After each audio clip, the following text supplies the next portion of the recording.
ሰላም ጤና ይስጥልን ውድ የኬር ሚዲያ ተከታታዮች፣ የዕለቱ የኬር ሚዲያ ዜና አቅራቢ ጋሻው ጉላት ነኝ። ዛሬም እንደተለመደው ተስፋን የሚሰጥ ልብን የሚያሞቅና የአብሮነት ጽናት የሚያሳይ ዜና ይዤላችሁ ቀርቤያለሁ። በአማውቴ አካባቢ የላቀ ህብረት በማሳየት የትውልድን ብሩህ ተስፋ የሚያጎናጽፍ እጅግ የሚያስመሰግን ተግባር ተከናውኗል።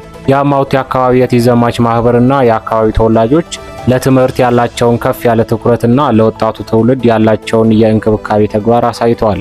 እነዚህ ለጋስ አካላት በጋራ በመሆን የአማውቴ ዙሪያ ለሚገኙ 6 አንደኛ ደረጃ ትምህርት ቤቶች እጅግ ጠቃሚ የሆኑ የተማሪዎች አጋዥ መጽሐፍትን ድጋፍ አድርገዋል። ይህ ድጋፍ የትምህርትን ጥራት ከማሳደጉም በላይ ተማሪዎች እውቀታቸውን እንዲያዳብሩና የተሻለ የትምህርት ውጤት እንደሚያስመዘግቡ ትልቅ እገዛ እንደሚያደርግ ይጠበቃል። በዚህ የተከበረ ድጋፍ ተጠቃሚ የሆኑ ትምህርት ቤቶች የሚከተሉት ናቸው። ዘምዘም ገርቢ አንደኛ ደረጃ ትምህርት ቤት፣ የካራ ጨርቆስ አንደኛ ደረጃ ትምህርት ቤት፣ የፉሌ አማኑኤል አንደኛ ደረጃ ትምህርት ቤት፣ የሞረጌ አንደኛ ደረጃ ትምህርት ቤት፣ የገሬኖ ደጃዝማች ግዛው ቢራቱ አንደኛ ደረጃ ትምህርት ቤት፣ የጮጪንጋ መድኃኔዓለም አንደኛ ደረጃ ትምህርት ቤት። ይህ መልካም ተግባር በሌሎች አካባቢዎችም ምሳሌ እንደሚሆን ተስፋ እናደርጋለን። የአማውቴ ቲት ዘማች ማህበርና የአካባቢው ተወላጆች ለትውልድ ብርሃን የመሆናቸው ተግባር በታሪክ ስማቸው በወርቅ ቀለም እንዲጻፍ ያደርጋል።